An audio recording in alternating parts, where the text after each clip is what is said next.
If we could, welcome to the Thursday night town hall meeting for December 5th. If we could all stand for the pledge. I pledge allegiance to the flag of the United States of America and to the republic for which it stands, one nation, under God, indivisible, with liberty and justice for all. That may be it. That's like one of the best ones I've had in a ever. long time. Please take note of the exits behind you, and there is one behind us. If you have an electronic device, please put it on mute or turn it off. Kathy, can we get a roll call? Yes. Councilman Cypress? Here. Councilman Larka? Here. Councilwoman Lewis? Here. Councilman Mazzata? Here. Supervisor Durante? Here. Thank you, Kathy. I'd like to make a motion to close the executive session with no action taken. Second. All in favor? Aye. All right. So we can go right into our work session. And tonight, lucky for us, our first work session item is we have another proclamation to present to a team here in the town of Southeast who had an outstanding season. Actually, 2 seasons. The U9 Brewster Bruins recreation football team had an undefeated season this year. They went on to play at West Point in the championship game against our favorite neighbors, Carmel, and won by a considerable margin. As the supervisor, and yes, I will say it again, a former football player, it's great pleasure, I get to say, that we beat Carmel when it mattered most. To add to this accomplishment, these same boys were undefeated last year. So it's 2 seasons in a row. Very good, guys. Tonight I've asked them to join us so that we can present each player with a proclamation from the town in recognition of their achievements. I look forward to watching these boys grow into young men and, of course, hopefully continue to beat Carmel in their senior year. Oh, yeah. Carmel's not going to be happy with me, but that's okay. When I call your name, please come on up. Kathy's going to give you a little proclamation.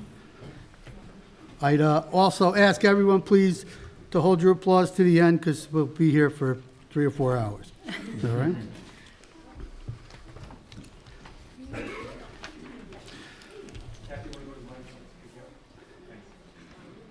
You want me to No, say the name? no, I'll say the names. Say. I got you, Paul. Rory Armstrong, number 18.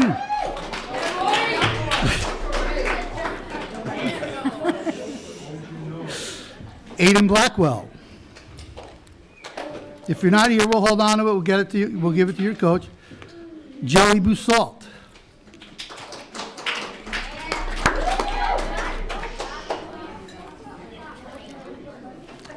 Sonny Castelli.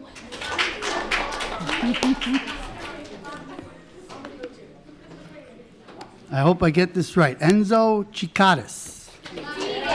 Chiquitas. Close, right? Close. Cole Christman. Luke Curley.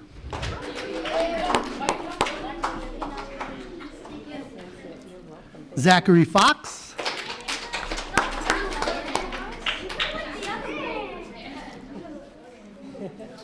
This might be my favorite name on the list, Frankie Galliapani.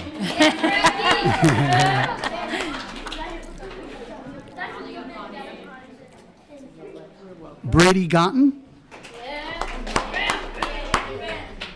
I think we referred to him as Bam Bam, right? All right. Connor Henberg.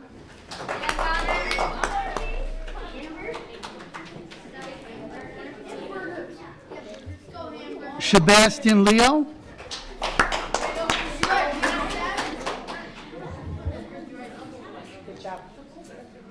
Luke Manza.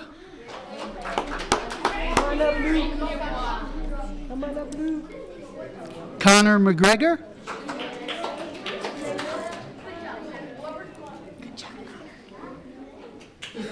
Cameron Martin. Oh, Cameron forgot his jersey.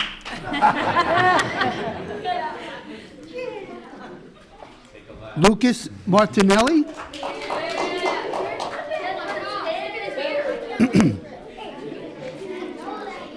Mason Newman, Come on, Mason.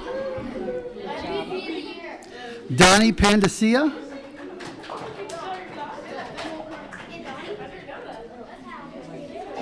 Canal Rivera.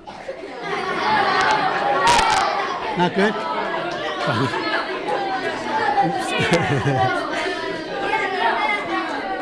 All right, all right. Declan Rogers, Come on, Declan. Good job. Blake Schneider, Go, bud. Thomas Williams,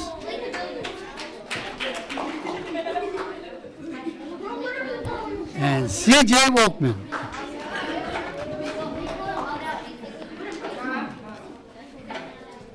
There we go. Did you say? You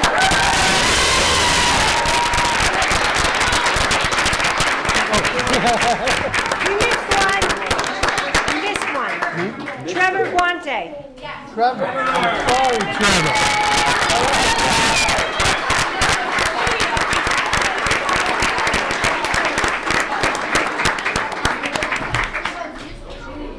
That's some good stuff, boys. Now we have to listen up for a second. So, now I'd like to take a moment to recognize the coaches. Coaching, regardless of any sport, always comes with its challenges. It's a challenge every practice that you guys really don't get yet, and every game. But it's also a great experience, time-consuming and a lot of work. Winning 2 undefeated seasons in a row in any sport at any level is no small feat. Although I don't know these coaches personally, I can say based on the achievement alone that you all did an exceptional job. These kids were lucky to have you, and Brewster hopes that you continue to work with them for the years to come. So I'm going to call your name, coaches, and come on up and grab something for you. John Christman.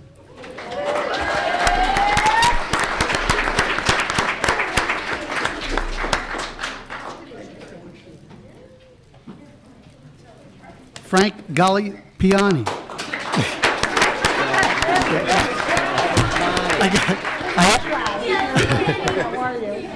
I have to say I got excited because that was my favorite name on the list and I screwed it up. John Curley.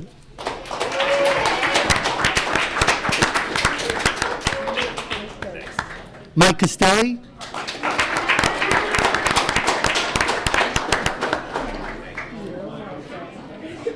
Christian Rivera.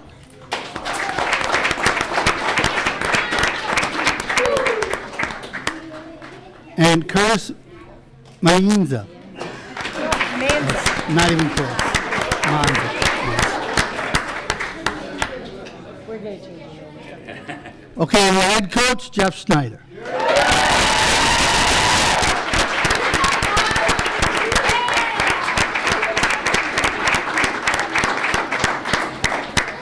So I want to thank you guys and wish you the best of luck. We'll see you again, hopefully in this room. How's that? All right?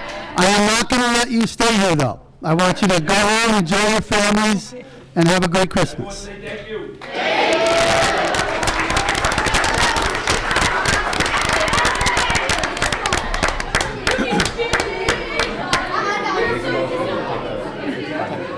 I'd like to make a motion to take a 5-minute recess. Second. All in favor? All in favor? I'll make a motion to open the meeting. Second. All in favor? Aye. That was kind of fun, no? They're very cute. Okay, Definitely be so- the highlight of the evening. Yeah, I love it. All right, so our first discussion in the work session will be talking about the water rate changes with Ron Hudd and Bruce Bridges. Ron is our town accountant, and Bruce is our special district administrator. Bruce has only been with us for a short time, but we feel he's doing a great job in getting a solid understanding of all the ins and outs of the special district's position.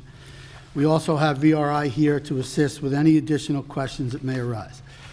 Ron and Bruce will be discussing the upcoming rate increases. I'd like to clarify that these rate increases are part of operational costs for our 9 water districts and 3 sewer districts here in the town of Southeast. Each district is considered a separate entity, so not all of them are just one district.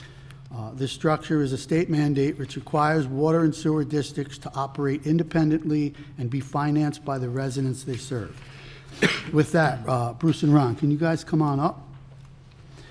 And just so everyone knows, for the record, this is not a public session.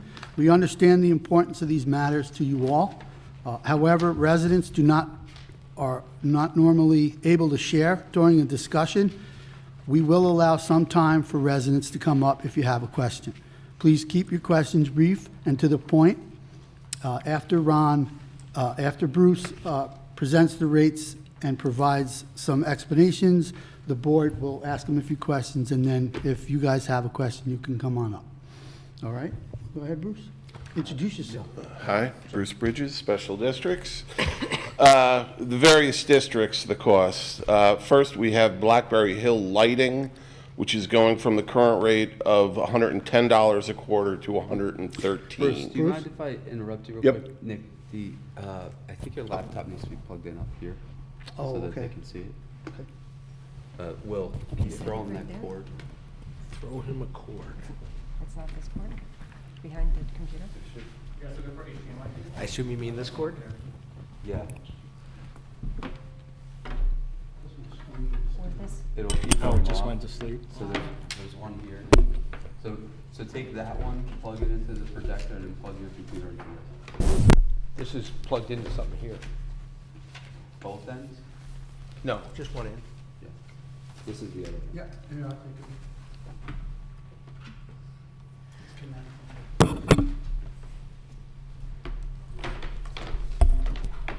It should work. That's how we typically do it.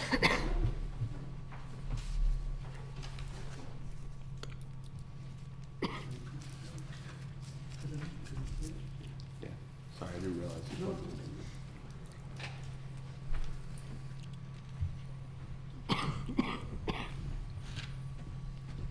in. Sorry. Nope. Yep, sorry about that. All right, let's just start from the beginning again. So Blackberry Hill Lighting, it's going from $110 a quarter in the current year to $113 a quarter in '25. Blackberry Hill Park is going from $120 a quarter to $130 a quarter. Blackberry Sewer from $210 to $220. Blackberry Hill Park is Blackberry Water. Is that correct? No, Blackberry Hill Park is the pool. Oh, okay. It's a pool fee. I'm sorry, where did we leave off? Sewer? Blackberry Sewer is going from $210 to $220. Brewster Heights Sewer is going from $227 to $234. Now, Peach Lake, we have the breakdowns here by bedroom. So a 1-bedroom is going from $420 to $435. A 2-bedroom from $430 to $445. 3-bedroom from $440 to $455. And 4 bedrooms from $450 to $465. Okay, to Brewster Heights Water, the homes, the houses are going from $235 currently to $260. The Eagles Ridge condos that are metered are going from $330 a quarter to $355 a quarter. The non-metered condos at Eagles Ridge are going from $359 to $385. And again, for any of the districts that have water allowances or overages, there's no change to the current per gallon rates. Now, for Star Ridge, it's going from $135 to $145. For Fox Hill, it is going from $290 to $440. For Mountain Brook Water, it is going from $280 to $325. Peaceable Hill is going from $475 to $490 a quarter. In Blackberry, the houses going from $30 currently to $31 next year. The condos are going from 121 to 125.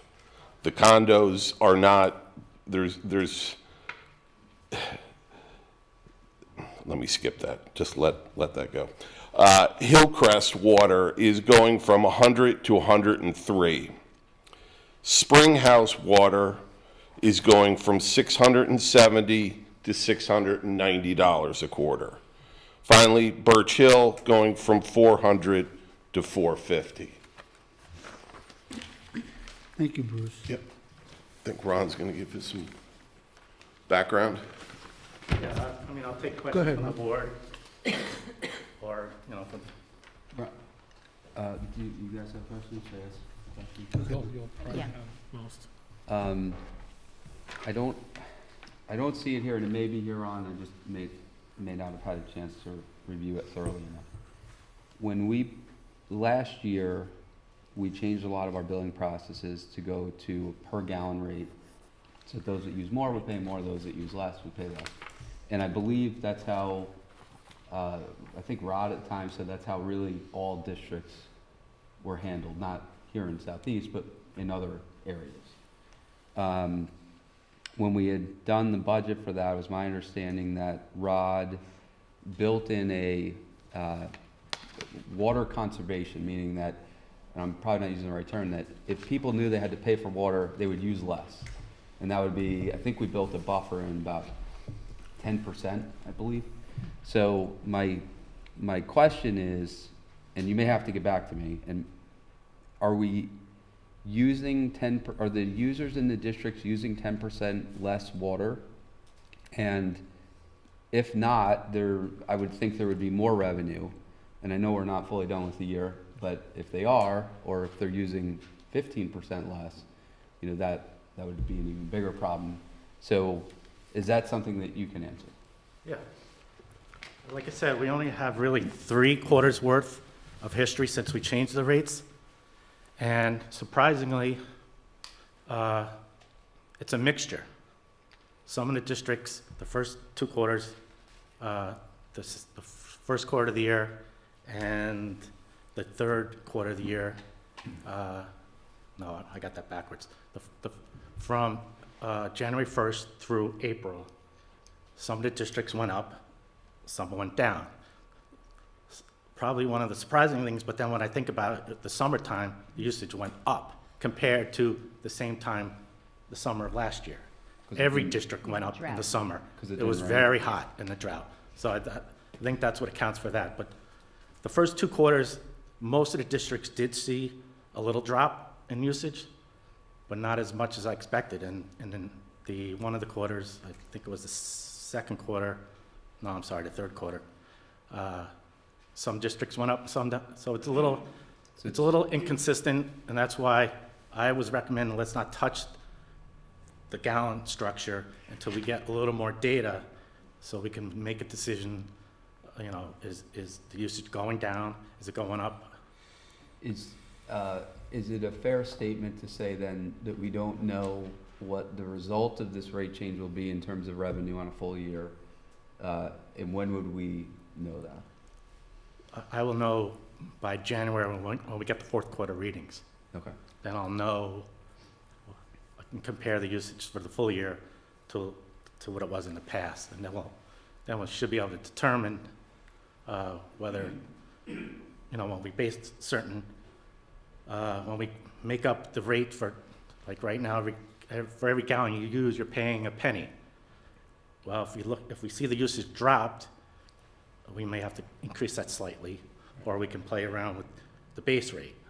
But at this time, like I said, I don't think we can make that determination.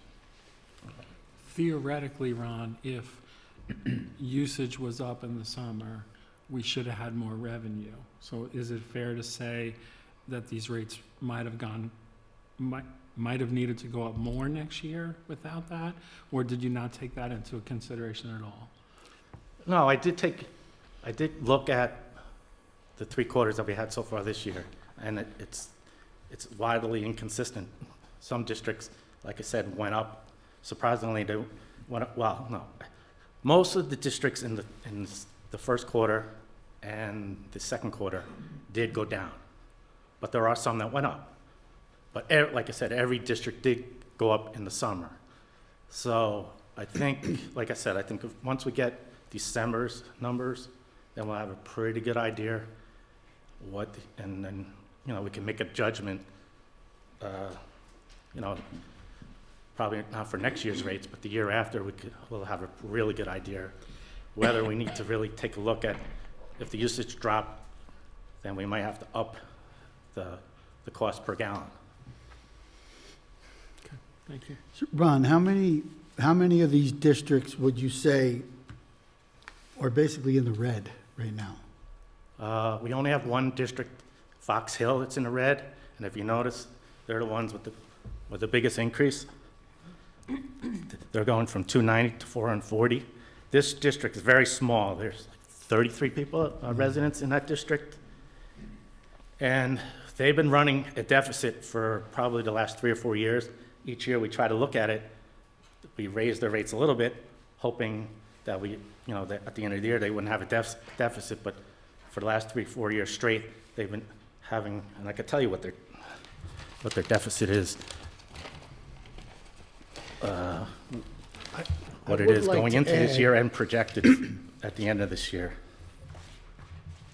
I would like to add, VRI guys are here, and I spoke with them a lot in the past week or two, and kind of what seems to be the quick history is that a lot of these plants weren't maintained properly, and now it's kind of coming back at us.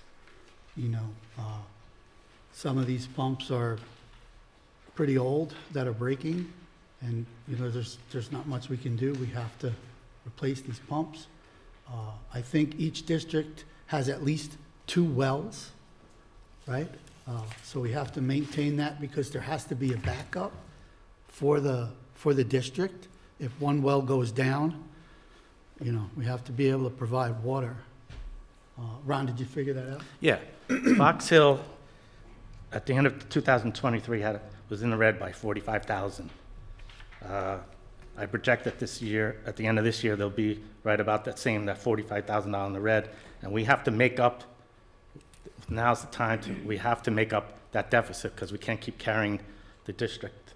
What happens is when a district can't meet its expenditures because we didn't have enough revenue, the town makes a temporary loan to them, and eventually it gets paid back to the town. And they're at the point where their rates have to be raised, unfortunately, like quite a lot, just to meet the next year's expenditures and try to wipe out the deficit that it has.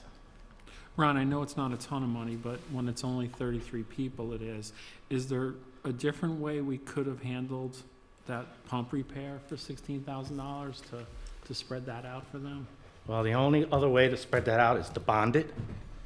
And in my experience, when you go out to bond, there's a lot of costs, legal, attorney, bond, counsel costs. If it goes to public bonding, then there's printing costs. Those costs can run you $10,000 to $12,000. Wow. So we try, I always say, if there's repairs that are gonna cost more than $40,000, then we should definitely look at bonding that and spreading it out over 20 years. But when it's little, we try to see if the district can absorb that, and then we adjust the rates accordingly. So the way that you have Fox Hill increased, what are you anticipating to get them their fund balance at the end of the year? At the end of 25. At the end of 25? Yeah. I'm hoping to, if not, I don't think it's realistic to wipe it out totally, but maybe get it down by 30%. Okay. Oh, that's not even, oh, wow, So, okay. yeah, that's not even making it even. And is that, so this year there was 16.5, I guess, that was unexpected. So if you get it down 30% the year after, if those rates stay flat, you should be able to chip away more, assuming there's no other major issues? That's the plan, Okay. yeah. Yeah, I mean, quick math, that 16.5 is like $125 a quarter a person, so For just that's a a pump, big 2 difference. yeah. pumps. Yeah. Yeah, I mean, it's a very small district. It's a big burden for them. We have a few of them, Birch Hill's one too. I mean, they only have 21 residents. It's, you know, it's a big undertaking by these small districts, and we do try to get grants and stuff for them to help out with these capital costs.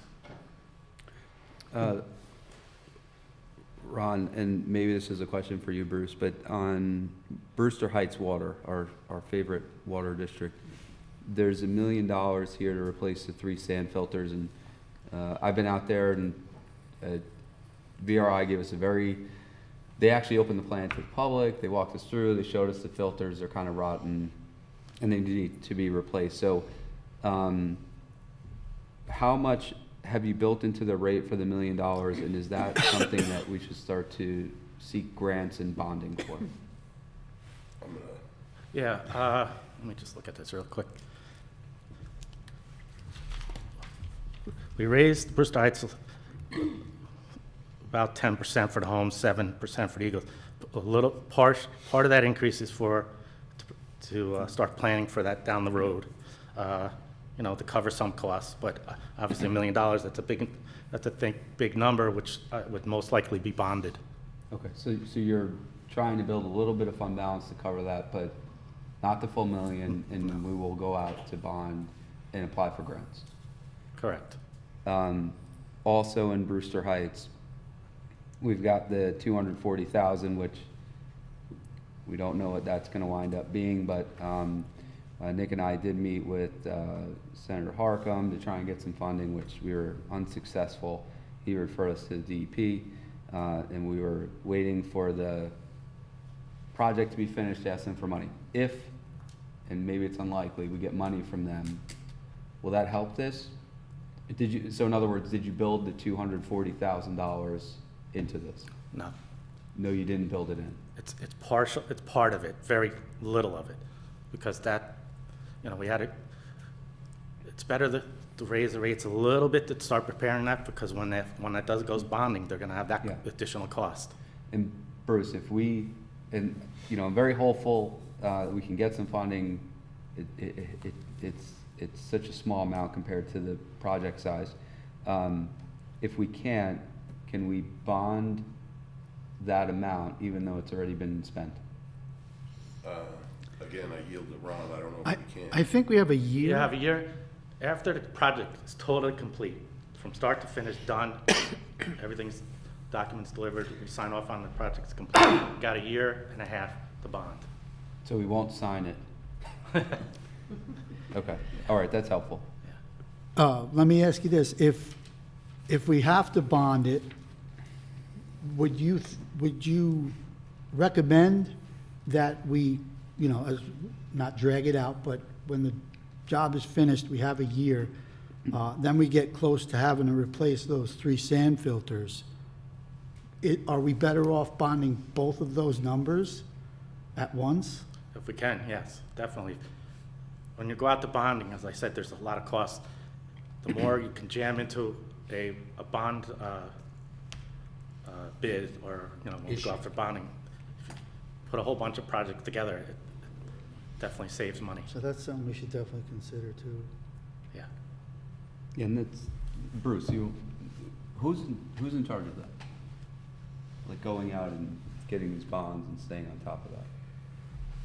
Is it Me, You? in Okay. conjunction with And special Bruce? districts and the supervisor. The way it works is, when it gets time to go out for a bond, usually I try to go private. Local banks, they usually, Tompkins, who has our accounts, we have some accounts with Putnam County Savings Bank as well. I usually start with them, because they give pretty competitive rates. But sometimes, we have a, trying to remember, their capital market, there are advisors when it comes to bonding. Sometimes they have access, public bidding, where big firms, big bond purchasing firms, they have a whole congregation, what is the word? a whole bunch of, from all over the place, from all different municipalities, and they put them together, and sometimes they get a really competitive rate as well. Okay, and for grants, so we have this grant service that we've contracted with. Is that, and I don't know who's in charge of all this stuff, but is that something that Bruce should be Honestly, looking? I've been looking at this website, and I gotta tell you, most of the time, we make too much money for these grants. The residents? Yeah. The median income is too high, in other words? Yeah. Because the state is offering, they are offering a lot of things, but it's for lower income areas, so, you know. Yeah, I think our median income is 100,000, I want to say. Yeah, and the other thing is, it's not, correct me if I'm wrong, it's not just the district, it's the whole town. It's So, the, like- it's the whole town. You can do a district Yeah, study, but gotta from pull what it. from what they told us, it's not worth it. No, And- 'cause some people probably don't wanna participate, they don't Yeah. wanna, And none of the private. districts are in any. Could you, Ron, just explain quickly a 30-year bond, so that if someone doesn't understand how it works? Well, there's only certain circumstances where you can go out for 30. Most of them are That far? 20. 20? EFC has 30-year bonds. The way a bond goes, most of our bonds for capital expenditures, they go out for 20 years. So you have 20 years, it's like a mortgage, basically. Go out for 20 years, and, you know, you pay your principal and interest throughout the 20 years. It spreads it out for 20 years and makes it very, And that's basically a one-time increase when we start paying back the loan, and that's satisfied each year. yeah, well, what will happen is when those bonds kick in, there may be a little increase to cover the principal and interest, but that stays steady every year after that. So there shouldn't be any increase based on That. financing. Yeah. But in 20 years, something else will break. Yeah. So, yeah. Once it's there, it's And that's there. been a very big part of our discussions is, I'm not blaming anyone, but we haven't really prepared for these things that are happening in these plants. So we are trying to get it the way there'll be fund balance at these plants, so that if something does break in and it's emergency, we can fix it without going into the red. But that's gonna take some time. And we've been doing that for a few years. I think, Ron, a lot of these districts are in the red. I think most of them have 40 years is come out of the red. Is that correct? Several of them that were in the red, yeah. Most of the districts have a decent fund balance. It's not gonna cover Yeah. $100,000 repair, but it can. I just want to clarify Nick's comments. Yeah. It's not like Every last di- year. yeah, It's yeah. 2 or 3 years ago, we did a big increase because of that issue Yeah, to hear only one's in the red is good news. compared to what we Yeah. heard. Board, have any more questions? So if someone wants to come and ask a question, please come on up, identify yourself, and see if we can give you an answer. Come on up, come to the mic, tell us who you are. Just because I know who you are doesn't mean you don't have to tell us. I'm sorry, hi, I'm Jim Gaynor. Thanks for the board for already asking some of the questions I had prepared. With respect to the Grooville Water Pump Station, you know, originally I think the figure I heard was about $150,000 for that work that needed to be done. I can't remember where that came from. Sometime after that, I saw an expense of about $192,000, which I think was in the letter that the board sent to the senator, if I'm not mistaken, about $192,000. And now I say it's $240,000. So I guess I was wondering what changed, you know, in the near term with respect to how much money that work cost. So I believe the 150, Bruce, correct me if I'm wrong, was the actual estimate from our engineer. The 191 or 192 was the lowest bidder. So, you know, we can't make them bid lower. So we have to choose the most responsible lowest bidder. And then the remainder is engineering costs and other costs involved with what's going on down there. So that's not typically part of the bid? No, because engineer is not the company that's doing the work. You know what I mean? It's like So, we'll pay an engineer to design the work and then go out to bid for someone to do the work. and the Okay. engineer puts that bid together and, you know, does all the due diligence to make sure these guys are gonna be able to do the job correctly and things like that. I have to tell you, we were very lucky. The next bid was much higher. Substantially Yeah. higher. All right, thank you.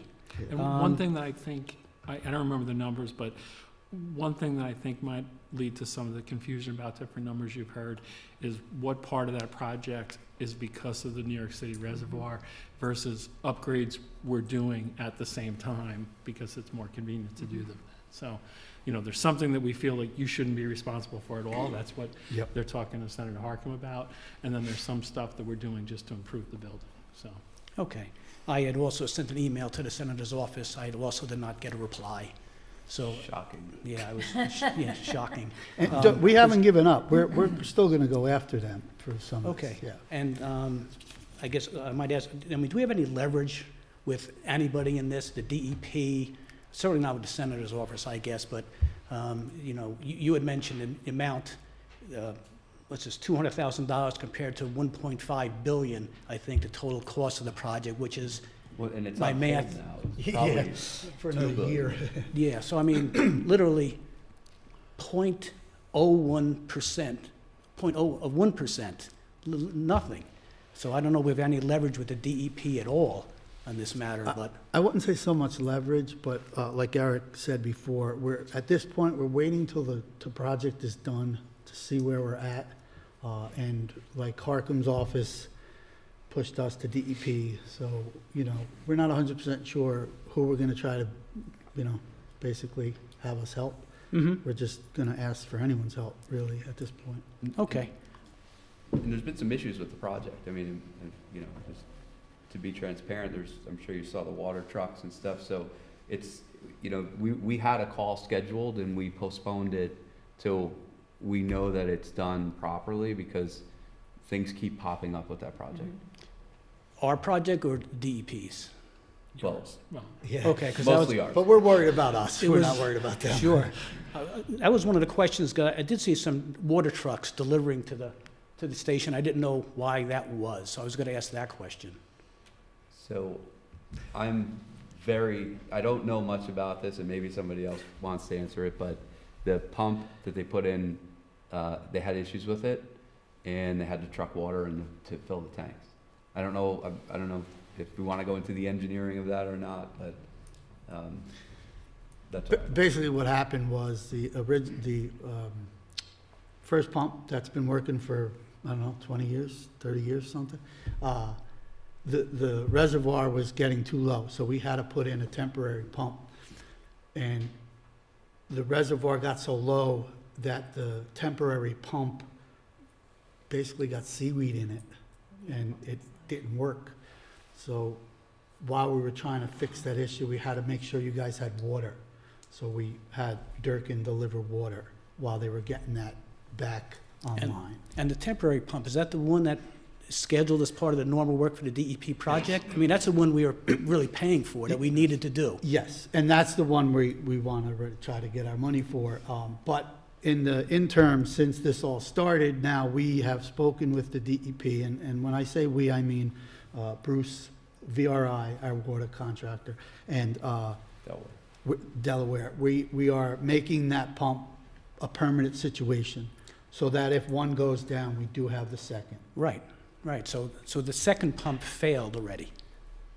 And that was nature. I mean, It didn't work for 2-3 days Yeah. or so, but it's up and running now. And what did that water delivery cost us? we're not there yet, but that's, you know, something we have to work on getting covered. Okay. I read that the DEP actually paused the shutdown of the aqueduct project. That was, I think, November 18th, was it? Yeah, 11/18. What impact does that have on the district or our work? Joe or Bruce, right? Well, Bruce, can you come up to the mic for the video? the DEP is suspending the project because of the ongoing drought. So a year from now or whenever they decide to turn the project back on, we're going to be in the same situation, but the temporary pump will be there and ready to work, you know, with the lower water levels, assuming we get rain and that lake goes, or that reservoir goes back up. Have they given any type of timeline when they're starting up again for that aqueduct? Oh, it would be a year. Yeah. So it could be two. Two, okay. But I think to answer your question is, will there be an impact to the district? Based on what you said, I would say no. We've installed this permanent temporary solution, so if it stays low, we're still good. Exactly. Okay. So whether they fill it next week or in 2 years, there shouldn't be incremental costs as long as everything works. Correct. Assuming the water level doesn't go any lower, Right. they're not draining the reservoir, we start getting rain, we should at least tread water, you know? So Jim, an interesting fact, with that last rain we had it's been 2 weeks now since that first rain, that reservoir's come up 6 inches. That's the only reservoir, correct me if I'm wrong, Bruce, in the area that isn't connected, that it can be filled by the DEP. It can only be drained. So we need rain for that reservoir. Thanks, Bruce. So I did see in the comments column of the spreadsheet, you know, that the $1 million cost to replace these sand filters. And I thank you for laying out that that's really not part of the increase in the rates. It's not factored in there because I couldn't figure out the math. You know, 5 years. It sounds like you're building the fund a little bit for several projects. Is that right, Ron? Not the million, maybe not 200,000, but you are keeping that Yeah, on the the rates, I mean, $10,000 maybe built into the rates to build up the fund balance for the future for these projects. Okay. Okay, thanks. And the sand filters themselves, so it looks like all three of them need to be changed because they're ready to go, it sounds like, and $1 million. Now, is that just something that the engineers said it'll probably cost us about $1 million to change these, or where did that number come from? It actually is an estimate from the company that deals with those filters. So those 3 filters, the water comes in, filters out, goes up to you guys. They're old, they're rusty. We did just have a little bit of maintenance on them so that they'll last longer, but in the end, they'll have to be replaced. If they go down, you guys get no water. In fact, only one of them was working when the new provider took over, and they've got all 3 up and running. Were you at the open house? I can't remember. I was, yes. Okay, so you saw the big, I didn't get a chance to look in because I had to run someplace, Okay, but I remember yeah. they offered, but they did show us, because they're pretty much out in front, I think. We were able to Right, see that. yeah. And those are literally sand filters is what they are? They use sand. And I mean, when's the last time did they ever get cleaned? Well, to get back flushed or anything we typically? rebuilt one of them, which I think was the one working. I think it was like 15,000 to rebuild them every time. But the actual structure, you know, from what we saw, is rusted out. I think they're like 30 years old. So they had a company come in and clean them, sand them, and paint them, kind of limp them along. Is that accurate? And so they're running, but they're kind of, They look way better than they did. yeah. Yeah, I mean, it's just that it's a big number, obviously. And you put that together with the other, you know, almost $250,000, which to me is almost like an unfunded mandate from the DEP. It is. Now you at $1.25 million, and that's without anything else going wrong. So that's what I think folks in the Heights are probably concerned about. Ron, is there any outstanding debt in that district? Like, are there current bonds that are going to be expiring at some point? And could a bond for $1 million replace that debt so it had minimal impact to the rates? So the rate would stay the same. Yeah, I mean, you must have been looking at my notepad, because that was my next question was whether any debt is retiring anytime soon. Well, let's see, we have, currently, there's 3 bonds that are still outstanding. One matures in 2032, which has $326,000 left. One matures in Two of the other ones mature in 2042, so we got a while to go with those, and that's about $250,000 right there. So we're quite a ways away from it. From retiring anything, yes. What's the payment on the 232 one? The 2032, The 2032, the first one. the yearly payment is about $48,000. Okay. I mean, if those get replaced in 5 years, it's 2031, right? 2030, so that should help. Stretching out, Will yeah. those filters make it that long? Yeah, I believe, well, it says 3 to 5 years. Yeah, I mean, 48,000 is kind of a drop in the bucket to 1.2. So, okay. Thanks very much. 48,000 over 20 years, so that's $1 million bond without interest. Thank you. Yeah. The annual payment is 48,000. Okay. All right, thanks very much. Thanks, Jim. You're welcome. Thank you, thank you. I would like to say, for the record, VRI has offered a tour of your district. If you want to see how it works and how it operates, you give us a call, and we can set something up where you can go and see how it operates. I'm truly amazed how they operate, actually, to be honest. You just take myself. them up on it. I went, and it was educational. It's good. Does anybody else have a question? No? Well, thank you guys for coming up and trying to keep us straight. The next discussion we have is the highway message boards with Mike Burdick, our superintendent of highways, who is probably saying, "Why wasn't I first?" Could have been an email, Mike. Couldn't have picked a better day, I'll tell you. I've sent you, I'm pretty sure you all got the email, the message boards. This is, it's one of these things that I borrow occasionally from the county. The one that I'm looking at now, it's about $3,000 more than a standard message board, but this one does the speed data. It collects all the data. You know, you can do traffic studies with it. You can do speed analysis with it. So, you know, we get a tremendous amount of people. I know Nick gets them. I get them all the time about speed on the roads. And, you know, this is the sheriff's department have limited resources. This is something that I feel that, you know, going forward, when we have these issues, we could actually present them with the data. We could put it out there, take them, you know, how many cars are on it, what the speed limit, you know, what the speed limit is, how many, the percentage of people that are going over the speed limit. A lot of people don't understand that the town of Southeast is bound by state rules and regulations for speed.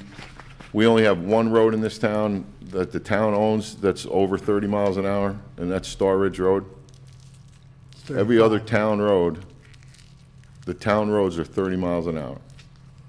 So, you know, and we can't do anything about that. We can't lower them, we can't, you know, the state will not let us, you know, the town can't even pass a resolution that we're gonna lower the speed limit on a road. We tried it with Allview Avenue, and this 25-mile-an-hour signs are out there, but it's an unenforceable speed limit, because the state won't let us change the speed limits.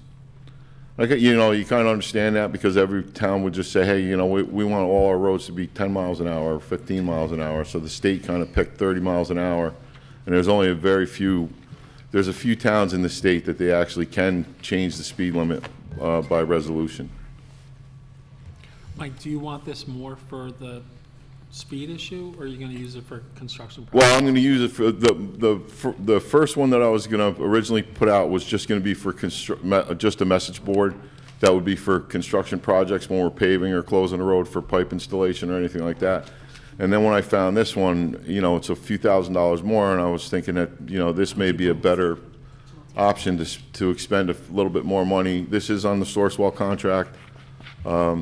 You know, I have other entities they're all submitting more additional estimates comparable to what this one is, so we can get a better handle on what the actual cost would be for one.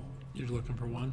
Yeah, well, I mean, for right now, I think we're gonna, this is an issue that just came up actually today, with the highway superintendents. We applied for a bond for the vacuum truck. I spoke to the town of Somers, he's been denied for this bond 6 times. So I don't think, I'm not counting on getting this bond money. These new regulations with the electric vehicle mandates is, Kathy Hochul's, she's kind of digging her heels in, and they're giving us 1 year right now to 2025. So you've approved 2 new plow trucks for 25. I spoke to the company that builds these vacuum trucks, and he actually has a truck in stock that he could build for us. I'm going to discuss with Ron tomorrow to see what the highway department's fund balance is. We may have to bond part of it, but I think we should probably, because if I do a letter of intent to purchase this thing, the guy will hold this vehicle for us. Because if we wait till February, he may not have it in stock anymore. He may have sold it to somebody else, and then, Mike, did you say it was built, or what would be the lead time once you do an LOI? the build slot would be March. So we would probably have it in, July or August. Is there any future equipment you need? Because we do have some grant money we're trying to allocate. Is there, like, could you use the money to purchase this now, and maybe we could help out with something down the road that you have in mind to purchase? Well, right now, with all the stuff going on with the diesel engines, and right now the focus is really going to have to. Right now, all our equipment is pretty much updated. A mowing tractor down a couple years down the road, maybe something, but the vacuum truck is $600,345, and then because of this MS4 stuff, the vacuum truck is mandated for the MS4, and then a road sweeper. We have a 2006 road sweeper. Because we don't use sand, we don't necessarily have to sweep our roads as much, but now with these new mandates, we have to sweep our roads more. And a new road sweeper is almost $500,000. So I mean, we could spend, $1.2 million on buying 2 pieces of equipment to just do the MS4 mandates that we're up against right now. And Eric, or Alex, I don't know, the grant money that we have, we couldn't use that money to purchase this because it would take too long to get the money. ARPA money? The what? ARPA? No, not ARPA. If we could use ARPA, that'd be great. I'm talking about the HARPA money. Oh, yeah, I don't know how it's got that. Isn't there like 9 months that you need? Oh, for the crust funds, the ones Yeah. we've been talking about? I don't know what I'm talking about. yeah. I know No, there's you're right. I mean, we could try. But I don't think you could get the money by March. You would take delivery in March? No, not until July. It would be a build slot. The build slot is March. What this does is, if we would lock in now, he would put that vehicle aside for us, and then he could start building it in March. If this vehicle is gone, these are trucks that he has in stock. If this vehicle is gone, right now the lead time on new trucks is 350 to 450 days. So he wouldn't even be able to get a chassis if they would even let him buy one. Okay. Until 26. So it wouldn't be till the summer, so maybe Well, I didn't realize what you were talking about. So my recollection of Crest is you can't, if you're using it for a vehicle, it has to be an electric. Yeah, it has to be So, Yeah. he could Yeah. use it for like some kind of large capital improvement, but a vehicle, they're pushing you electric. Mike, That's do my you- recollection. Maybe we can find something to release some of his funds. Maybe this would fit something else that he would have spent money on and release some of the funds. If you try to nail down this particular truck, when would payment be due? When it's Well, we wouldn't be able, that's why I need to meet with Ron, because I need to see what the highway department's fund balance is now, taking into account the stuff that I already have ordered. Yeah. So I want to be able to see where we're at now. I believe where we stand right now, I believe that we could pay for this vehicle out of our fund balance, but it would pretty much, Depleted. it would eat up most of my fund balance of the highway department. It would probably bring it down to under $250,000. Maybe it won't snow. Mike, is this pretty much the only source? I'm sure there's not a lot of places to get Well, these. they're very specialized pieces of Yeah. equipment. That's the thing. And, you know, being on Sourcewell, this is like a vehicle that's specific to our needs for what we need for these, to fill this mandate for the, And that's where I was getting MS4. to. So it's on contract. yes. So we won't have to be as concerned about bidding in order to secure it. Right, yeah, we could secure, I believe we could I would check with Ron, but I believe we could secure this vehicle without having to go out to bid because it's on a contract. Okay. Mike, back to the message boards. That's something you would just pay for out of your fund balance? Or Yeah. What's the, so? Yeah. Okay. Yeah, that's you know, those small purchases, you know, What's it's the cost? $18,000 is not a small purchase, but, Yep. you know, considering what we're paying for plow trucks and pieces of equipment, it is a very, you know, it's a small piece of, So is the ask, just to approve that next meeting?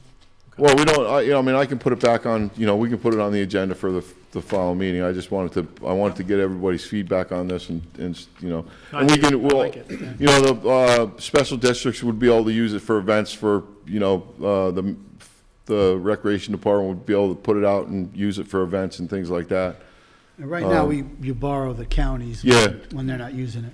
Yeah, and they, you know, I mean, the county they have a surplus of them, so it's, you know, but it's, you have to drive, you know, sometimes you have to drive over to, you know, Mahopac to get it, or you have to drive, you know, all out to 301 to get it.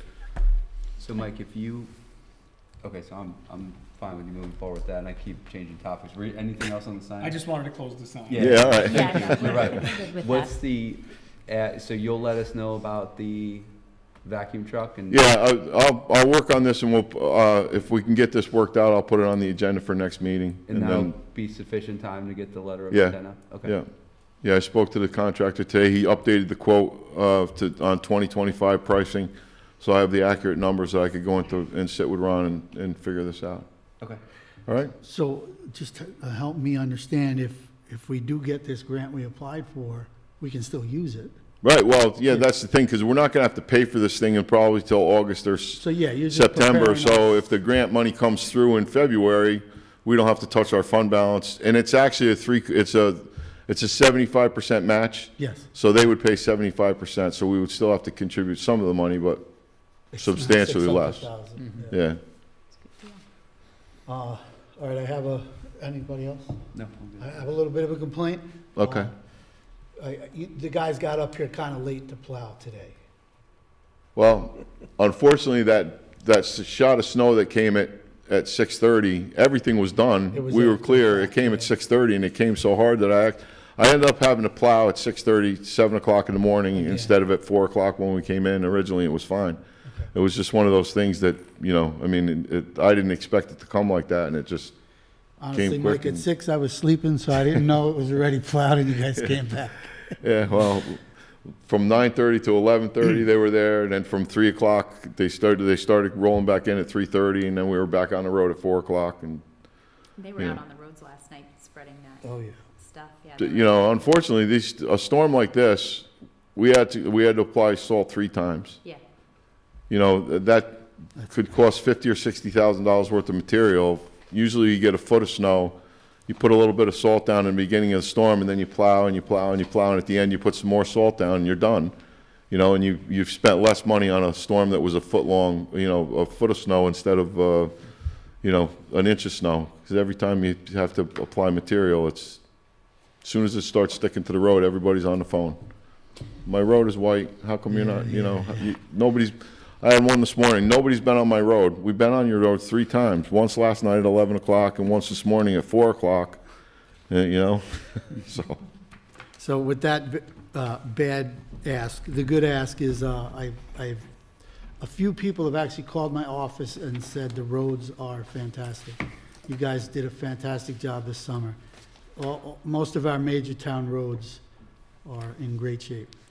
Well, it's the 16 guys that work under me. Yep. That's, you know, that's everything. They're the best. I can't, you know, there's no words for those guys. They're the ones they're there, whenever I need them. They do whatever I ask.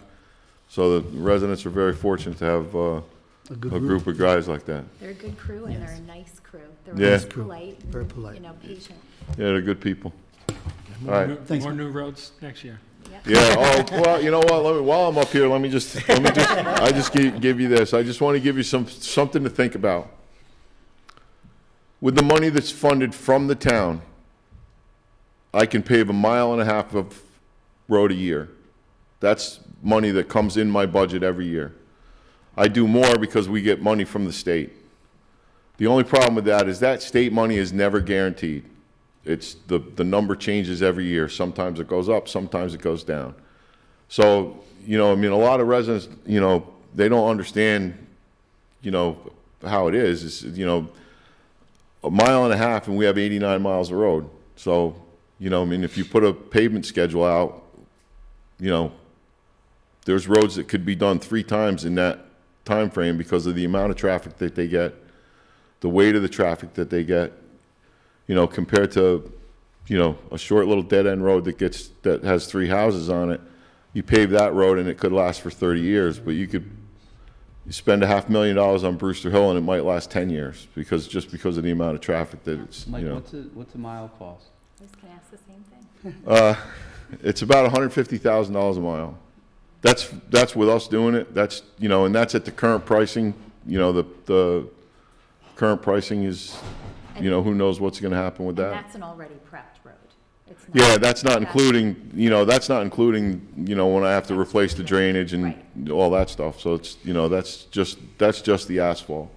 And Mike, I'd heard good practice is to plan for like doing every road in 20 years. Yeah, and now, but the unfortunate thing is there's, even the state is saying blacktop is the new blacktop because they put recycled asphalt in the blacktop when they make it. The new blacktop is basically a 10 to 12 year. They're giving you 10 to 12 years before you have to go out and start doing maintenance on it again. So every road that I'm doing now, even though I'm prepping them, I'm changing the pipes, I'm doing all the stuff, we're going to have to start doing some kind of maintenance on those in 10 to 12 years, unfortunately. So when ARPA runs out, I guess you're looking for more budget? Yeah. Well, that's for us to plan forward. I think that's one of the things that we're going to have to start considering is the money that for capital improvements has always been, it's just been a practice of the previous highway superintendents that they counted on the CHIPS money and they took that money for capital improvements. And, my theory is it's still not enough. Because, and then every year I have to go to Albany, we go up there and we march on the Capitol to try to get more money and we've, sometimes we're successful. But, the climate, the way it is things right now, it worries me that they're going to start taking these funds away. And if they start taking these funds away, then we could end up being, having less money to do these capital improvements. How much money do we usually get in chips a year? I know it changes. It ranges anywhere, because there's 3 to 4 different things. There's CHIPS, there's extreme winter recovery, there's Pave New York, and there's Pave Our Potholes. And I don't know why they don't just lump it up into one thing, because I have to fill out all separate paperwork to get reimbursed for these. But it ends up being a little over 300,000. So the state actually contributes more than the town. So like my budget that I get from the taxpayers is less than what I get from the state. And if the state starts cutting that funding, then, we're going to be, Creek. yeah, it's going to be less and less. But going forward, our budget is set for this year, but going forward, I'm going to start giving you some numbers on paving and what it's going to cost and projected costs for the next 3 to 5 years. Brewster Heights, just to pave Brewster Heights could cost probably around $1 million to try to do that, because there's a lot of work up there that needs to be done. We've done a lot, but there's still a lot of work up there. So with Thanks for the CHIPS great- money, Thanks for the great news. it seems like we could kind of get to that 20-year plan roughly, because that's about 4.5 miles a year. 20 years would be 90 miles. But, yeah, you can't count on the Not CHIPS. Yeah. And not calculating increasing All right, so with all that great news, I would like to share some good news that I got a call from Pete Harkham's chief of staff. They, I guess, did what they were supposed to do, and they secured us money for 312. Oh, So hopefully, he didn't give me a date, but I said next spring. He says most likely they're working on it right now. So that's good news. yeah, that's good news. You should have did it 2 years ago. Yeah. But But, Before they Is what spent it all is. the money patching it. yes, exactly. Patch New York. And nothing in writing yet. Well, thanks, Mike. all right, thank you. All right, well, Don't sound like me. Listen, I'm a pessimist. Thank you, Mike. okay, so our next discussion are time clocks with TCP.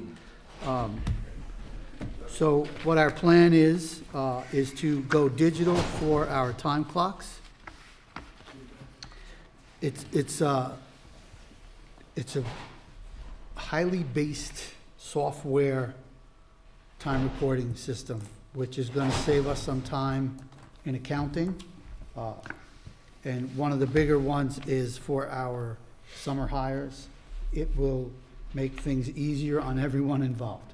Our rec department hires almost 50 people in the Seasonal. in the season. And a lot of these people are younger people who don't really have clear writing, I guess we can say. So this is now all going to go digital. It'll be digital for the whole entire town. It has a recurring cost for each year of $5,122. The upfront cost is a little higher, but that's going to get us implemented. We'll have a new time clock at the highway garage, and we'll have badges for all the guys that punch in. And I think it's just going to help us head in the digital direction. Like usual, I had a million questions. So Nick actually set up a call with me, him, and the vendor. We went through everything. I covered some of your questions, Wendy. I left the meeting, content that it could do everything that we were concerned about. I was a little uncomfortable because I think originally we weren't going to do highway. Nick found a solution that includes highway now, so I'm good It with has this. the ability for the different levels in the highway, so they Yeah, have yeah, a yep. different punch. Okay. Yep. That's I good. have to say, out of all the salesmen I've dealt with, this guy, Dylan, was fantastic. I think the product kind of sells itself. And it's pretty reasonable Yeah, considering yes, what it very can do. reasonable, yep. Yeah. Yeah, the only ask I'm gonna have, and we talked about it, Yep. when we do the employee handbook or manual, that that we We have make that sure to ironed out. integrate the stuff Yep. that's gonna change with this in that manual all at one time. But I think this will be great. And as I think you all know as well, we are still hoping to use ARPA money for at least a portion of this. We don't know that yet tonight, Okay. but whether we're paying for it ourselves or getting reimbursed by ARPA, I still think this is a good thing to move Yeah, forward I with. think it's a So- worthy expense. Excellent. Okay, no. Okay. All right, we can move on to our next discussion, which is building violation fines. So we talked a little bit about this. We have to go back through this. This isn't something, I thought a little differently, but this is definitely something we can't just throw together. I had Ashley Lai from our planning vendor go through these fines for us and give us the recommendations. I know that you guys had some other concerns about some of the fines and some of the non-fines. I have a bunch of questions. I don't know if anyone wants to go first. I have some questions. No, I think you and I were on the same page with some of the questions, so I'll let you go. Yeah, super quick, because you'll have Yeah. the most. I agree with you on the rental things, we need to revisit that. Yeah. And I think Nick agrees now that the rec fees should come out of here. Yeah. Other than that, I'm good, so it's all you. Yeah, we good. Yeah, I was surprised to see the rec fees still in here. Yeah, I believe that might have actually been an error Okay. in the printing. All right, so the first question I have is on the proposed fine changes. So it's vehicles and traffic. And what exactly is that? Is that like parking tickets or? It's not, There, if you look at our town code under the chapter, whatever it is, vehicle and traffic, there's a number of parking matters. There's, we don't have the authority to write local laws regarding speed and things like that. Right. So whatever is a violation of that particular chapter, and I don't have the code in front of me, so I can't give you. okay, I can, Would like the fire lane at Acme But I be think an example, something what like I that? need to stress is, in doing all these fine changes, they're gonna require local laws, which will require public hearings. And we can probably do it as one local law, being that we're adopting amendments to different chapters, but it all has to do with fines and penalties. okay, that's helpful. Other than doing, 20 separate local laws, is what I'm saying. So for clarity, fee schedule, one vote at the organizational meeting. Correct. Fine, Fines. local law, okay. It's gonna have to be a local law after a public hearing. Okay, so none of these changes should happen until we're comfortable with all of them, doing it Correct. as one. Yeah, we do it, it would be smarter to do it as one, yeah. Okay. Then when you say different codes, like, Different chapters. Yes. Of the code of the town of Southeast. because they're different wetlands, Like chapter one construction. thirty-eight is zoning, Yep. they have their own penalty sections, and some of the subsections within the zoning code have their own penalty sections, yeah. so. Thanks. So, I have to go back and read the chapter, which I didn't do, but I don't know if we give tickets for snow, parking. We and- can, and we When you say should. snow parking, I'm sorry, parking, I don't know what it's called. November between- 15th? Yeah. Actually, I spoke with Peter Carey, and he does go out. So I don't wanna steal Eric's thunder on this, cause I know you had brought this up, but are we ticketing that whole time, or are we ticketing when we know there's going to be a weather event? Well, I think, I think the village might have went to this, correct me if I'm wrong, or other towns, but their ordinance is written so that it's only within a certain amount of period of a snowfall. Where we say you can't park on the street on November 15th when it's 70 degrees, so I think it's worth having a discussion of a different way to do that. But Yeah, I definitely think that we should, but I think part of the problem that keeps popping up in my head is if we change it, and there's like some sort of discretion, and people might not realize it's snowing and they don't move their car. I can't wrap my head around. That's fair, but we wouldn't be the first town to do this, that's Yeah. all, so, and I wasn't gonna bring it up yet tonight, but he did, but, that might be a conversation with Ashley, just like, hey, find another town that has a snow ordinance and, let's talk about it, but, and I would hope anyway, that, we're not ticketing someone on November 15th when it's 70 degrees, but it just bothers me even that the law is like that, Yeah. so. And then one more thing on snow, and I don't think this is related to fines and stuff, but, I was talking to the mayor about it, but towing. There was an issue with a car that needed to be towed.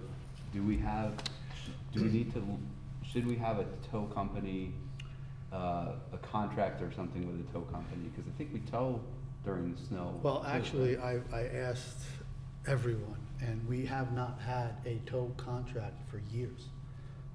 Could we, When we need to tow something, the practice was call a sheriff. The sheriff can then call a tow truck and Okay. come out. So, I don't know if we got a tow truck contract, we'd have to pay for it, or each time they came out, they charged the person. If I could answer that question. Yeah. When it would be put out to bid. Yeah. Just like you would do with any other contract, and local towing companies would put in proposals. And The county, We would pick the, I'm sorry, Alex?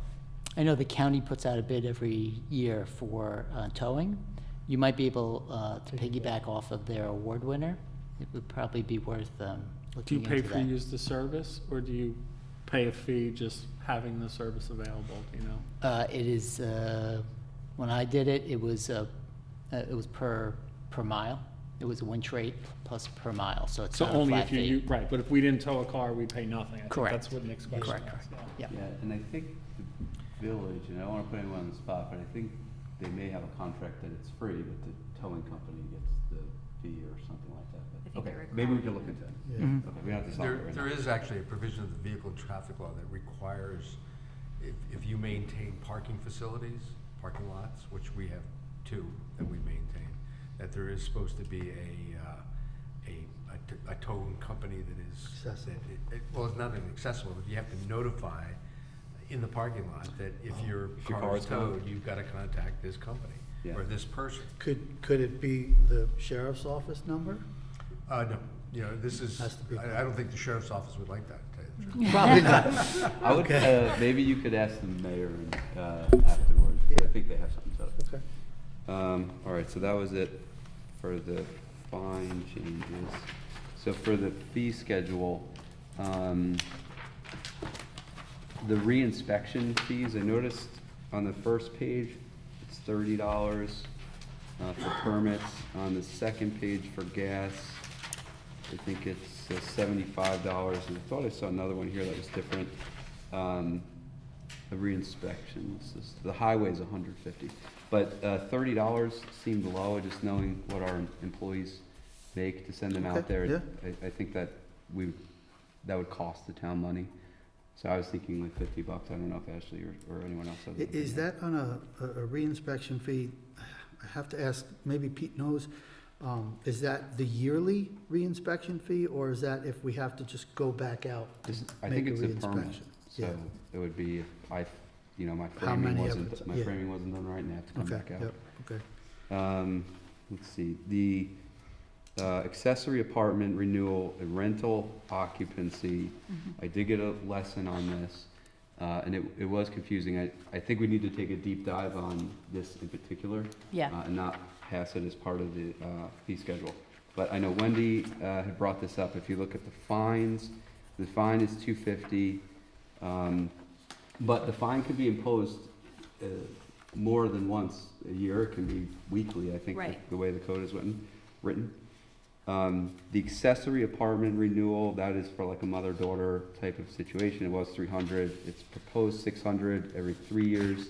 I think 3 years is too much. I would like to make it 2 years and maybe keep it $300. That's an increase, 300 every 2 years versus, So it's a yeah.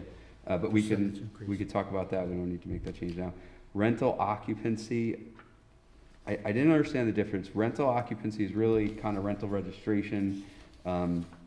It's anything that's not an accessory apartment, so it could be a home and like a Barrett Hill or something like that. The wording here says currently $200 per unit up to 4, and then on the next page it's $150 for each additional unit. I believe the way the building department is doing it right now is they're doing $200 for the first and $150 for each additional. So we need to get clarity from them on that, because it doesn't sound like it's the way it's written. And I think we should get a recommendation from Michael Yeah. on how we should change that.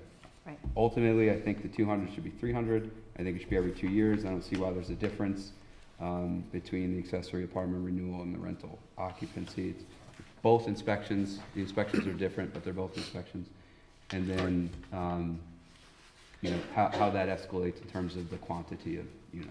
Is your thought on the 3 to 2 year thing because of inspections, that we can inspect and make sure everything is up to code?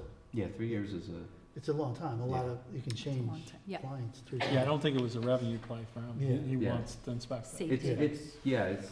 Number one, it's expensive to do the inspection, so right now you think you're getting 100, well, if you keep the rate, do it less, there's more revenue, but Yes. it's also a better practice from a safety perspective. And I think Batteries die within Right. 3 years. And I think we have to, it's a bigger discussion when we look at violations and the fees that go along with not doing it. Yeah. So I think that has to be addressed too. I think it's too low.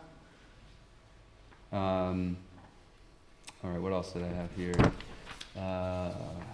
A no-show fee.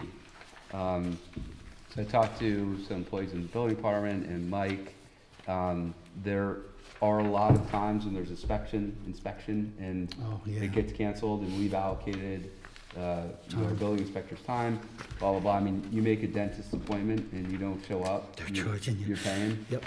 I do think there should be a no-show fee, for inspections, and I would make it the same as the re-inspection fee. Oh, So, And Will, $50. if you add a fee, do you have to, can you just add a fee, or is that a local law change? Well, it depends. I mean, I don't know exactly what it is that you're driving at, provided, it's gotta be spelled out somewhere. You can't just, put it in the fee schedule, no-show fee. It's gotta reflect something in the, Right, so if you don't cancel, all right, so maybe Ashley could see if other towns have that, or, it's funny, I do a lot of practice in municipal law. I don't think I've ever seen that, but a no-show not to clause? say it's not there. yeah. I mean, if it's too complicated, that's fine, but it is a waste, a I big actually waste of believe our that time. happens with the fire Do we have a inspector. lot of that occur? From what I'm told, yes, I don't know the exact frequency, but it's enough of an issue that was brought to my attention. I mean, there's another way of addressing that, is if they don't show up for an inspection, you violate them for, breaching or violating their building permit. If it's an inspection on a building permit and they set an appointment and they don't show up for the appointment, Yeah. technically they're in violation of their building permit. They could be subjected to revoking their building permit. Yeah, okay. Maybe it should say, because, if you cancel that day, or, I keep thinking about the dentist. If you call 24 hours before, you're good. If you call that morning, you're paying $75, because they could have been working on something else. But, It does happen with fire inspections too, Mhm. so there's no permit there. But should that be a fee or a penalty? How do you enforce that? well, I think you should have to pay. 'Cause, The is that what fine, you're the asking? fine. No, yeah, so, somebody doesn't show up, you don't know that's gonna happen at the time when you're collecting, right? Well, I guess you would add it to the, when you settle up, but, so you're right, you're doing your Permit. inspection, they don't show up for the inspection, when you do your final, you get your C of O, it would be tacked on to Okay. what you owe. Okay, Yeah, that's a good idea. okay. So, I don't know if you could follow up on that. Yeah. I would believe that there's probably some sort of instruction sheet when somebody applies for a building permit, and said that, when you have to have these inspections. You could probably put something in the instruction sheet so everybody has notice Yeah. Yeah. in advance. I mean, just because Condition you of have the it in the fee permit. schedule doesn't mean, Yeah, somebody say, oh, I never knew that was gonna be a problem. So you put it in the instruction sheet for the building permit, and they're on notice that if they don't keep their appointments, they could be subject to a fine. yeah, but build it out the Or a right way, fee. so it's clear, Yeah, 'cause but Definitely not a fine, it's a fee. a fee.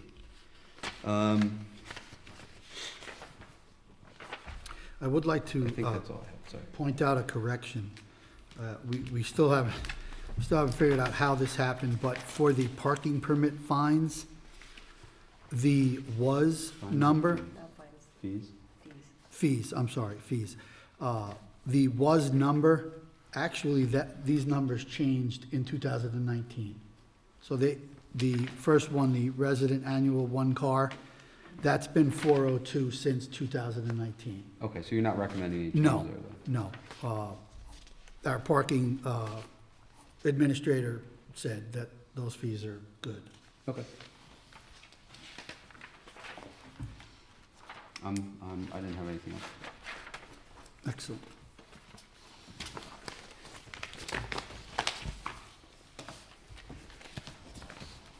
A lot of papers this week.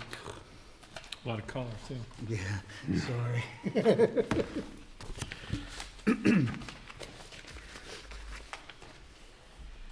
Okay, so our next discussion is Civic Plus online permitting.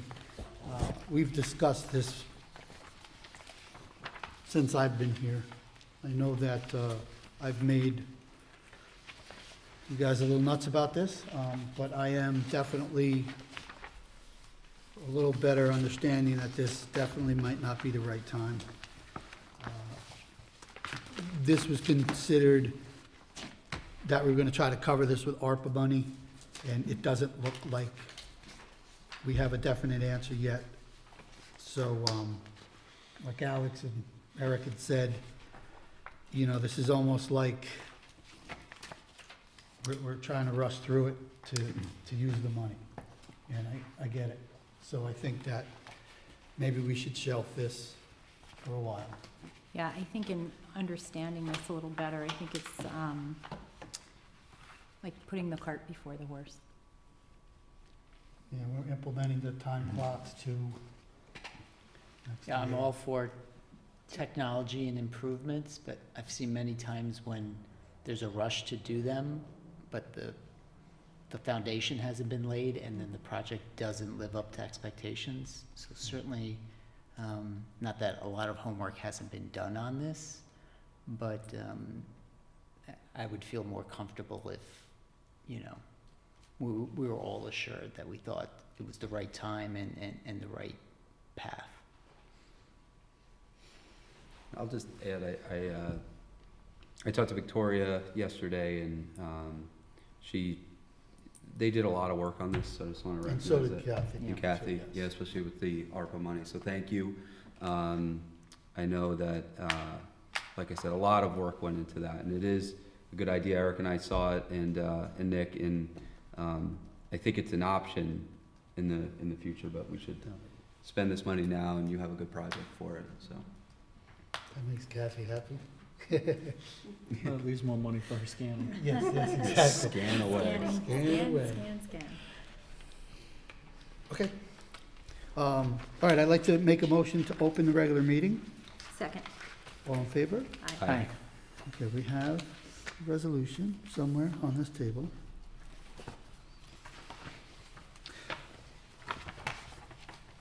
Thank you. I have two though, so I want to be sure I have. Thank you. Okay, the resolution is for time clocks.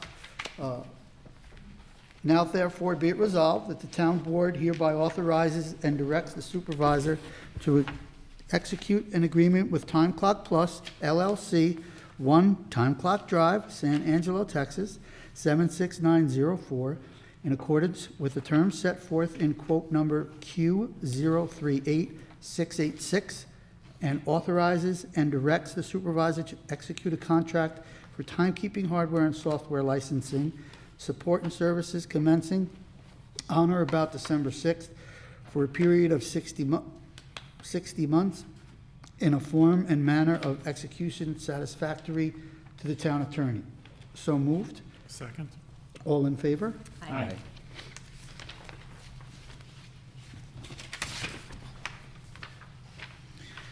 So we have an additional item which is time sensitive, and we cannot wait until the next regular meeting for an action.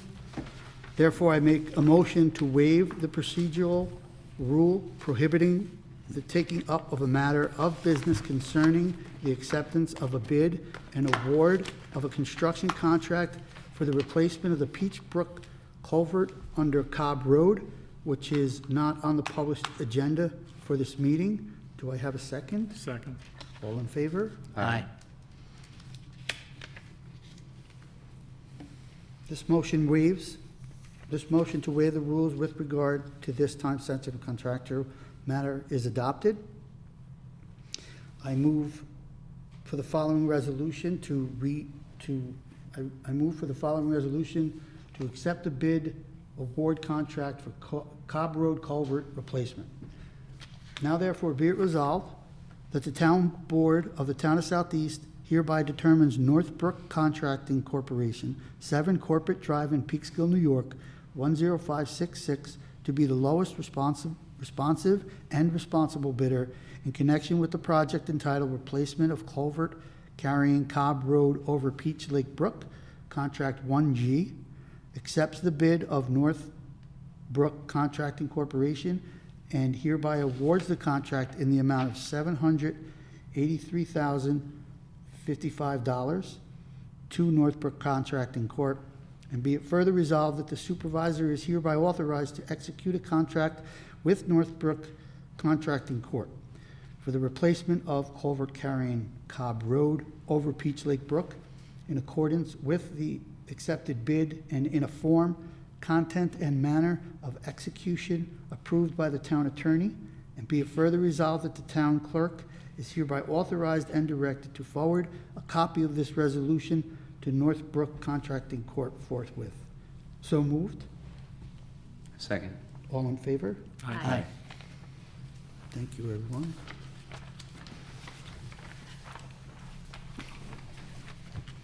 Okay, so that brings us to new business. Does anyone have some new business that you'd like to talk about? I was gonna bring up the snow and towing stuff, but we covered that, so. I'm Okay. all good. I'm good. Okay. So we can move into a public comment. If anyone has a comment from the public, please come on up.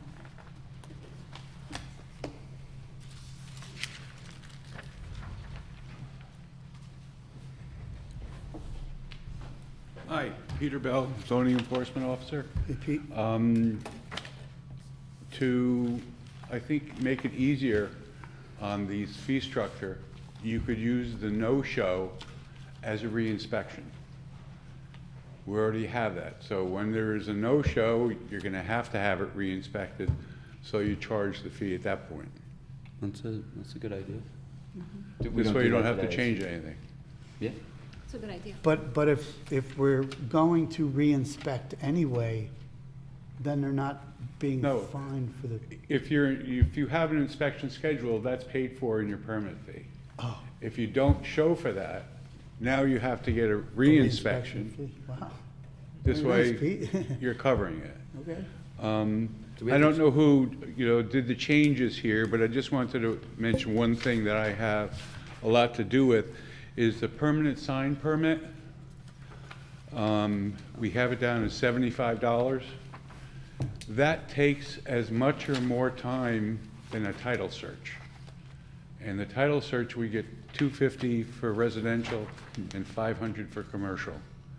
The $10 each thousand sounds fine to me, but I think this should be raised at least to 200. Okay.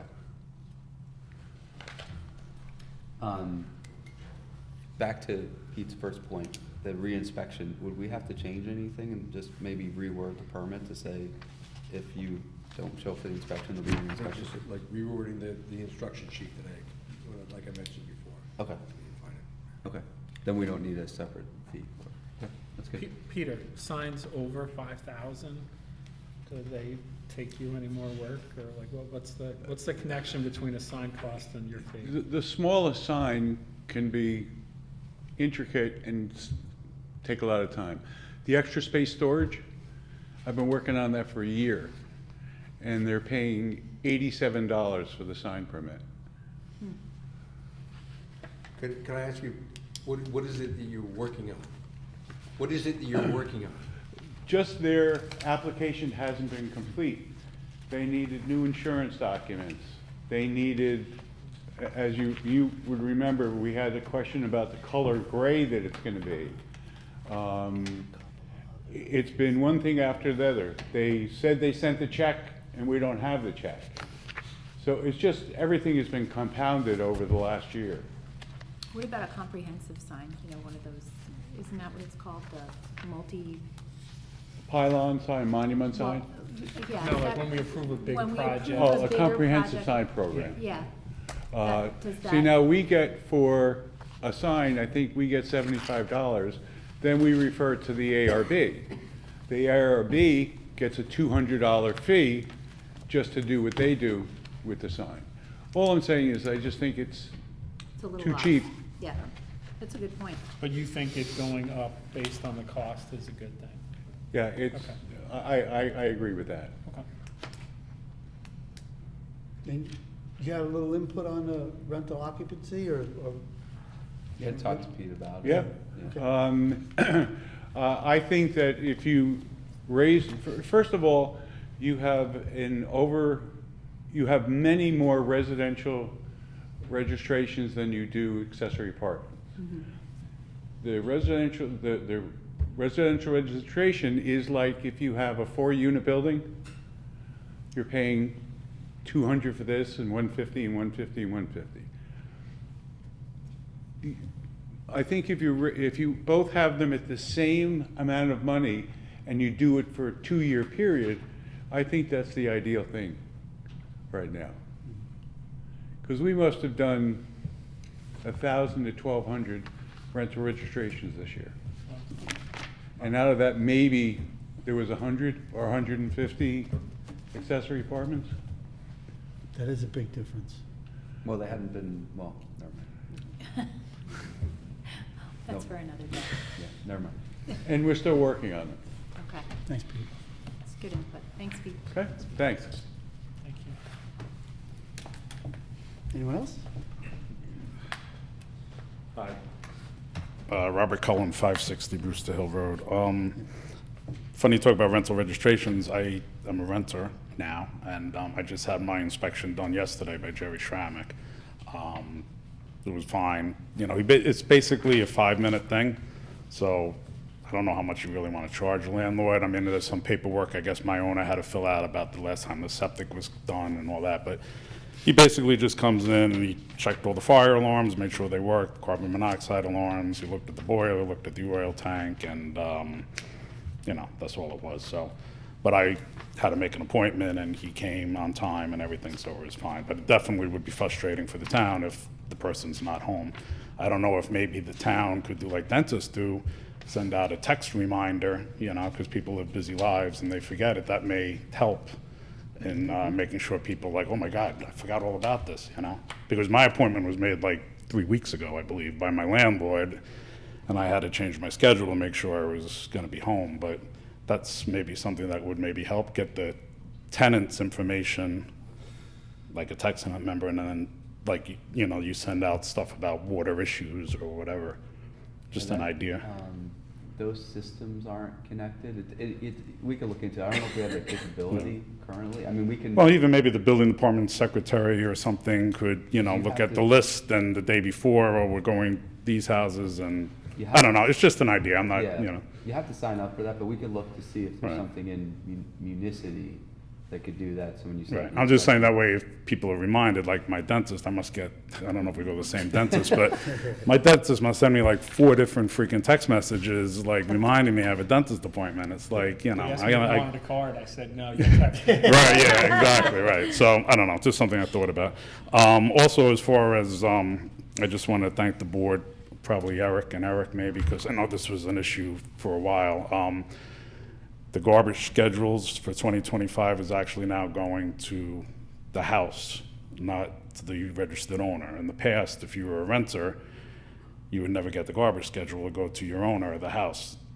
My owner happens to live in Mamaroneck, but, you know, I don't know if he got it, didn't get it, but he never forwarded it to me. I know some owners may live all over the country. It never made sense to mail a garbage schedule to an owner, property owner who is not, you know, absentee. So, thank you for correcting Yeah, that. no, thanks, but in this case, We had it nothing to wasn't do us. with it, Yeah. but Oh. thank you to For whoever did giving them it. credit. Wasn't me. I did try last year. you're Right, I remember you correct. said it was so, But Nick got it done, so. oh, okay, well, whoever did it, thank you, because I always said, like, the school district sends it to the resident of the address, it doesn't send it to the property owner, so I always used to get stuff. But I never got the garbage schedule, and it's kind of frustrating when, you know, you don't have the computer or You whatever. don't follow me online. on Facebook, Tom? Well, I do follow you, yeah, no, I know, thanks for you, yeah, but, you know, I'm just saying, but, okay, so I gotta actually, I'm sure you're gonna be disappointed, cut this short, because I have to go to work. This meeting went longer than I thought.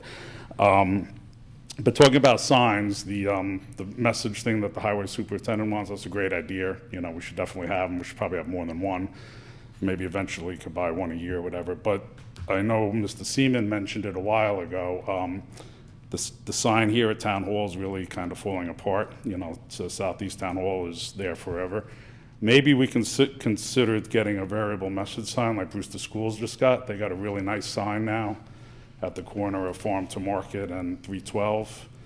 And they can update messages and stuff. I'm sure it could be done remotely, you know, like the school's closed. But when people are sitting on traffic on the end of the day on Route 22 coming north, you know, we could have you know, whatever, programs, recreation, you know, different things. Town of Yorktown Police on, because they're on that main road, 202. Yeah, they have one of those message signs and stuff, and they could put whatever, if there's an emergency, whatever, you know. I heard the school give their own sign to somebody else. To another school. I have no doubt. But it is, I mean, it's a nice sign that they have, and, you know, as I sit at the light of Brewster Hill Road there, I just kind of watch, see what's going on or whatever. But it's just an idea, I don't know what it costs, but I think it would make a lot of sense to If the have school that. has any extras, we'll take them. Yeah. I know, we got the playground. That was amazing. Yeah, you too. Okay, and then just, like I said, I gotta cut it short, but, the last question, I guess, for Will, and you don't have to give me an answer now if you don't know, because some people ask me to inquire, and, you know, because they don't want to ask themselves, so they come to me. The Board of Assessment Review. So is that falls under the sunshine laws? Does that, when they meet, does that have to be publicly noticed? It is publicly noticed, and I believe that it is open to the public. Right, so, but they meet originally, but then they have to talk behind, I guess, to decide on stuff, right? Or is that public, or? If it's a deliberation, Yeah. it should be done in public, yeah.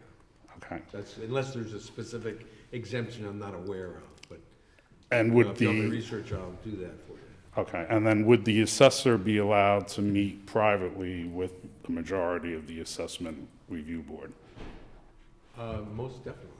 I think the assessor's at every one of the meetings. No, but I mean, like, not with the public part of it, like privately? I couldn't answer that Like in question the off top kitchen of my over head. there, Yeah, that's what I'm I don't- talking about. I don't know. Okay, because I think there is some concern about that from what people said to me, but I hear some sighs in the audience. What else was I gonna say? Oh, my last thing. So the budget officer stipend too. So I was thinking about it, because there were issues in the past with the two other supervisors. The supervisor gets a $20,000 stipend, to prepare a budget. Going back to Michael Wright's, when he was on the supervisor, his budget was completely rejected by the town board. He didn't want to give money to the library. He just like, you know, it was like insane. So we, the town board, had to take over the budget and do the budget, and then we took his budget stipend away from him because it made no sense to do it.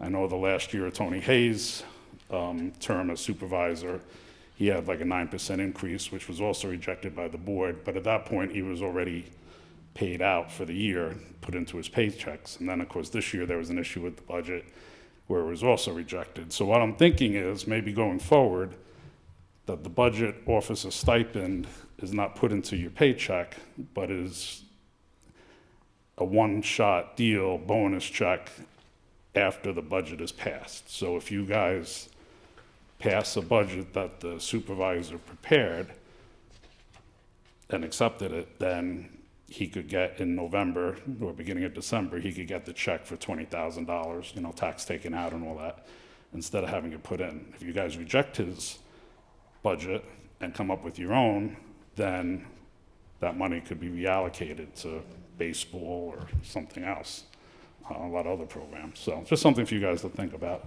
I just comment quick, if you don't mind, but no reflection of any supervisor or any budget. I'm not really a fan of the budget officer stipends. Right. But, Bob, I don't think it's fair to say that that stipend is just for producing the budget. Yeah. I mean, it's for keeping us in line with the budget all year long, whatever that budget is. So Right, no, I wouldn't tie it just to whether or not Right. Nick's budget is successful or not. Right. You know, it's work that he does throughout the year. Right, so I agree with that in theory should be, and I remember Michael Wrights never did anything with that.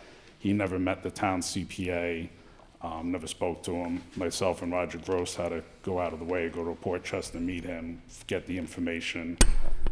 Tony Hay, for the longest time, he did keep us abreast every month and stuff, but I don't know what happened after I left the board. And I know the last meeting I was at, you know, Nick didn't even know who the town CPA was and never spoke to him. I don't know if you spoke to him since then, but, so, yes, but if you're doing your job, fine. If you're not doing it, fine. And I agree, I never understood why that's a stipend. I think that should be part of the supervisor's duties. Bob, I have a question for you, and this is gonna jog your memory. I don't remember, but I attended a lot of meetings during Michael Wright's time. They Do were you fun. recall what year in his term you removed the stipend? So it was 2010, I believe. So how many years into his? So I overlapped with him for 2 years. So how he many- was a one-term, 4-year supervisor, I think 2008. 2008 So was he his had first done, year. so he had done 2 years of his term, and then you removed the stipend? Well, not just me, it was the town board Right, majority, right? But my So, point is, he was well into his term, and. right, he was into it He had and, a proven track record of not passing right, the budget. right. And like I said, that's the whole reason the library had to create that, whatever that law is, where they have mandatory funding, because they were scared going forward that, some rogue supervisor will just say, or town board will say, we're not funding the library anymore, and then they would be closed down.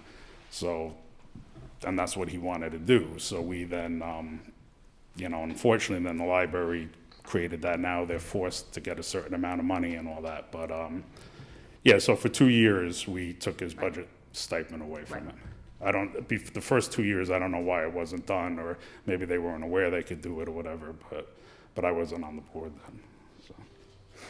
All right, just something to think about, that's all. Okay, thank you. All right, thanks, Bob.